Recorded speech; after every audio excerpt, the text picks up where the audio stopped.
Welcome to One Chemistry. Always try to do your best.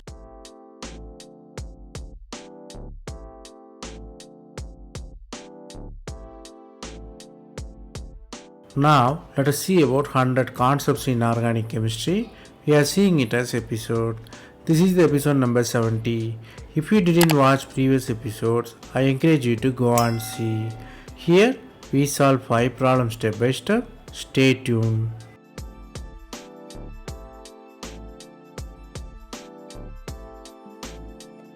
Let us see the first question. The question is really about aromaticity. They ask you to find which one of the following compound is not aromatic.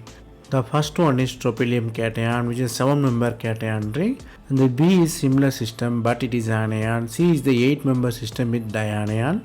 D is the 5-member ring with anion there. All are in conjugation. So you got to find which one is not aromatic. So from the question of aromaticity and 4 different structures, you might realize the question is really about charges versus aromaticity. The answer is B. Let us see how. Here you have various anion and cation. First you should know the fact that anion contribute to the resonance as well as it provide the pi electron, 2 pi electron, and the cation it only provide the space for conjugation. So you should play between the anion and cation. The A structure with 6 pi electron and cation. Basically it's the 4n plus 2 system. Because of it 6 pi electron, so it's aromatic. And second one, if you look at it, it has 8 pi electron and it's 4n system. So it has where n is 2, so it's anti-aromatic. Let us look at the other possibilities too. The C1 is also dianion, so you have to count 2 pi electron system, so totally 10 pi electron, so it's also aromatic. So if you look at the D1, it's also anion with 6 pi electron, so it is also aromatic. So only anti-aromatic system is B1, so the answer is clearly B there. Here the concepts you have to learn here is obviously 4n and 4n plus 2 pi electrons, and you have to learn the fact that charges provide the conjugation. The positive charge provides 2 pi electron to the system. The negative charge provides 2 pi electron to the system, and positive charge provides just a space for delocalization. Then let us look at the next question. They are asking optically inactive compound. The first compound is amine derivative. The B1 is phosphorus 1 and C is allene. D is the chiral center. Basically 4 different structures of 4 different origin. So from the question of optical activity and 4 different structures, you might realize the question is really about chirality versus optical activity. The answer is A. Let us see how. Here the A is optically inactive compound. But let us look at the other possibilities. Here B is optically active because phosphorus have tetrahedral structure with lone pair of electron. The lone pair of electron, you have to treat it like an atom. So it will be with least priority. So the compound obviously become chiral. So it is optically active. If you look at the C, it's allene there. Allene is definitely optically active with bulk group. So because of its axial chirality. So the compound is definitely optically active. If you look at the D, it's very simple. The compound is chiral attached with 4 different groups. So chiral carbon. A is supposed to be the chiral compound because nitrogen is with 3 different group and lone pair. Lone pair should be treated as a separate atom with the least priority. But what really happens is nitrogen, the inversion energy is less, it will inverse very quickly. It is called nitrogen inversion. It will go like umbrella in the rain. It will invert 30 billion times per second, so it's difficult to resolve. Always isolated as the mixture there, so the compound is optically inactive. So the answer is clearly A. The amine derivative is optically inactive. Here the concepts you have to learn here is the chirality can be from any origin, whether it can be from chiral center or axial chirality or the chiral compound with lone pair, and the amine is with inversion.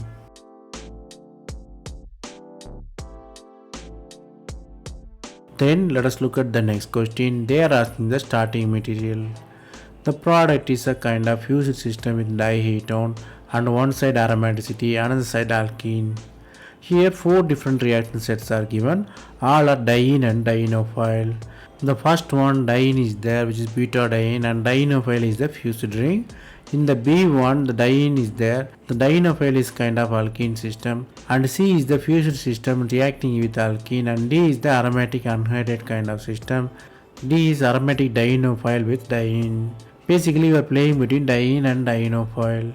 So from the question of reactant and the 4 different possibilities, you might realize the question is really about best reactant for a particular product. The answer is D. Let us see how. Here basically it is a fusion product, so you have to conduct every reaction meaningfully. So if you react the A, direct fusion reaction, new 6-member ring is formed, which is on left hand side. I given color as identification, so it is not our required product. If you look at the B, again we can do Diels-Alder reaction, it form new 6-member ring, but diene with the conjugation of ketones there, it is not our required product. If you look at the C, it's a kind of weird system, there is no diene and dienophile, so no reaction obviously. If you look at the D, it's a straightforward one, so you can do by S's configuration, so you can combine it, you have the required product. So the answer is clearly D. The starting metal is a aromatic dienophile and diene. Here the concepts you have to learn here is always you have to write and find the product. Don't assume the reactant and product by observation.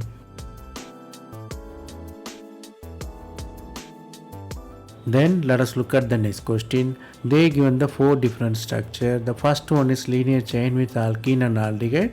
Second one is multi-fused system. Third one is fused amine system with alcohol. Fourth one is multi-atom containing heterocyclic system. Here they ask you to find whether they are steroid or terpenoid or alkaloid or base. So you have to find which structure is steroid, which is terpenoid, which is alkaloid, which is the base here, which is DNA base. So from the question of 4 different structure and possible 4 classification, you have to know the question is really about structure versus naming. The answer is B. Let us see how.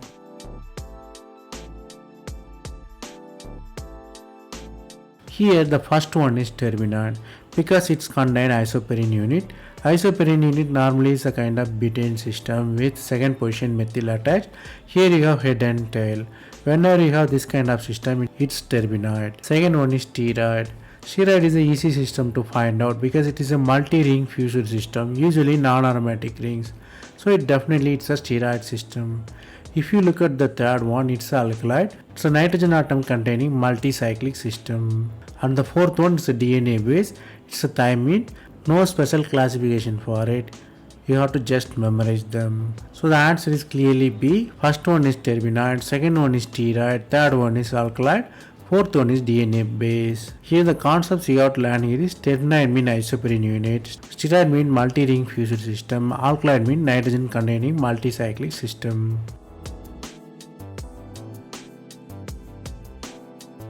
Then let us look at the next question. They given the 4 different compounds. Basically they are carbohydrate. They differ in the OH position, and OMe groups also inverted in fourth one as well as third one. Here you have to find relationship among them, whether they are anomers or epimers. So you have to find what really happened OH inverse or what really happened OMe inverse. So from the question of 4 different carbohydrates and its classification, you might realize the question is really about OH position versus naming. The answer is D. Let us see how. Basically you have to find the difference between all the structures. Here I highlighted the colors there. The first one, if you look at the blue one, first structure and second structure definitely differ only in the OH in the fourth position. In the first one OH is below, the second one OH is above, only differ in the OH position. This kind of compound is called epimers. Epimers only differ in the single carbon. If you look at between 1 and 3, you have only difference of OMe. You have to see the red color one, OMe. So what really happened is only OMe position is different. The OMe position is special one, it is called ionomers. Because the configuration varies at the first carbon, it is called ionomer.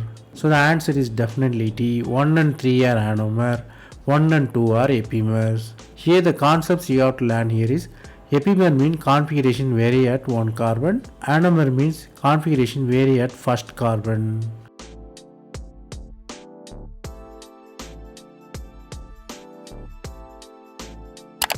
That's all from this episode.